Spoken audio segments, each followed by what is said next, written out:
નવસારીમાં પૂરની આફત બાદ હવે પૂર્ણા નદી કિનારાના ખેડૂતો મુશ્કેલીમાં મુકાયા છે।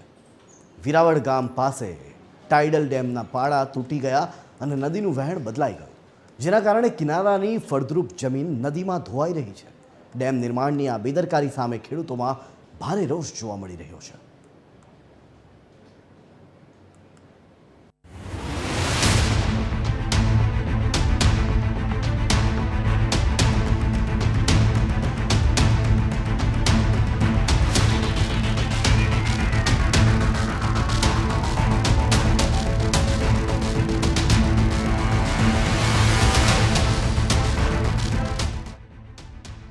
નવસારીના વિરાવળ ગામ નજીક પૂર્ણા નદી પર નિર્માણાધીન ટાઇડલ ડેમના માટીના પાળા તૂટ્યા બાદ નદીનું વહેણ બદલાઈ ગયું। બદલાયેલા વહેણના કારણે 2 વીઘા જેટલી ખેતીની ફળદ્રુપ જમીન નદીમાં સમાઈ ગઈ છે। આ ભયાનક ધોવાણના કારણે ગામ તરફ જતો મુખ્ય રસ્તો પણ જોખમમાં મુકાયો છે, જ્યારે ગામની સ્મશાન ભૂમિ સુધી ખતરો પહોંચી ગયો છે। અને આજે જે ટાઇટન ડેમની લીધે જે અમારી બાજુની જગ્યા છે એની જગ્યામાંથી નદી વહેતી થઈ ગઈ છે અને એ એટલી હદે ધોવાણ થઈ રહ્યું છે કે આજે અમારી જમીનો બધી 2 થી 3 વીઘા ઉપરની જમીન અમારી ધોવાણમાં જતી રહી છે અને અમારા ખેતરના પાકને બી ઘણો એવો મોટો નુકસાન થઈ ગયું છે। શેરડીઓ બધી જમીનમાં ગરકાવ થઈ ગઈ છે અને સાધન સામગ્રીઓ બધી અમારી નદીની અંદર ગરકાવ થઈ ગઈ છે અને અમે સરકારશ્રીને આવેદન કરીએ કે વહેલી તકે એનું નિરાકરણ લાવવું જોઈએ અને જમીન અમારી જે જઈ છે એના બદલામાં અમને જમીન મળવી જોઈએ।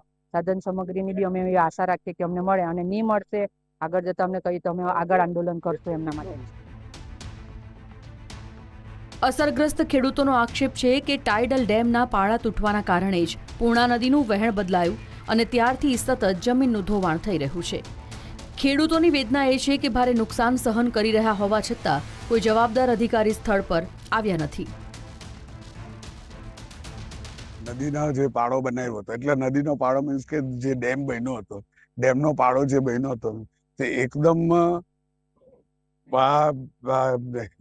એટલે કેવું કે એકદમ ઢીલી કક્ષાનો બન્યો હતો, જેના લીધે એને નદીએ રૂપ બદલી કાઢ્યું, આખું વેણ જ બદલી કાઢ્યું। નદી જે ડેમ પરથી જવું જોઈએ એ જવાનું બંધ થયું। ત્યાર પછી ડેમ બનવાના કારણે અમારા ખેડૂતો લોકોને તો નુકસાન થયું જ છે, કારણ કે એક પરિસ્થિતિ હતી જ્યારે ડેમ ની હતો તે દિવસે અમારી વાડીમાં 26 ફૂટે પાણી આવતું હતું। 26 ફૂટે પાણી આવીને પણ પાણી શાંત રહેતું હતું, એમ પડી રહેતું હતું, એટલે જેના લીધે અમારી જમીન ફળદ્રુપ થતી હતી।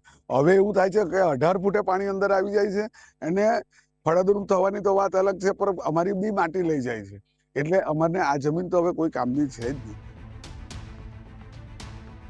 આપને જણાવી દઈએ કે વર્ષ 2022માં આશરે 120 કરોડ રૂપિયાના મસમોટા ખર્ચે શરૂ થયેલો આ ટાઇડલ ડેમ કુલ 21 ગામોના ખેડૂતોને સિંચાઈ અને પૂર નિયંત્રણનો લાભ પહોંચાડવાના હેતુથી બનાવાઈ રહ્યો છે, પરંતુ હાલ તો ડેમનું કામ જ ખેડૂતો માટે અભિશાપરૂપ હોય તેમ લાગી રહ્યું છે। વર્ષમાંથી જે પાણી આવેલ છે તેના કારણે પાળામાંથી ઓવરટોપ થયેલું છે। જે 30 મીટરનો જે પાળો છે અબટમેન્ટના અપસ્ટ્રીમમાં, ત્યાંથી પાણી અંદર આવવાનું શરૂઆત થયેલી ગઈકાલે, એટલે હાલ ત્યાં ધોવાણ થઈ રહેલું છે। અત્યારે હાલ અમે ત્યાં એપ્રોચ રોડ બનાવીએ છીએ, ઈંટ અને પથ્થર નાખીને, અને મોટા વાહનો ત્યાં જઈ શકે સ્થળ પર તે માટે, અને એપ્રોચ રોડ બની જશે એટલે તાત્કાલિક ત્યાં મોટા પથ્થરો ડમ્પ કરીને જે પાણીનું વહેણ જે છે એ ગામ તરફ આવે છે તેને નદી કિનારાના ગંભીર ધોવાણને ધ્યાનમાં લઈને જિલ્લા કલેક્ટરે સંબંધિત વિભાગોને તાત્કાલિક સ્થળ પર જઈને સર્વે કરવાનો આદેશ આપ્યા છે। હવે ડ્રેનેજ વિભાગના અધિકારીઓ પરિસ્થિતિનું નિરીક્ષણ કરી રહ્યા છે, પરંતુ તંત્ર દ્વારા ખેડૂતોને થયેલા નુકસાનનું યોગ્ય વળતર ચૂકવવામાં આવે છે કે કેમ તે હવે જોવાનું રહ્યું। પરિમલ મકવાણા, TV 13 ગુજરાતી, નવસારી।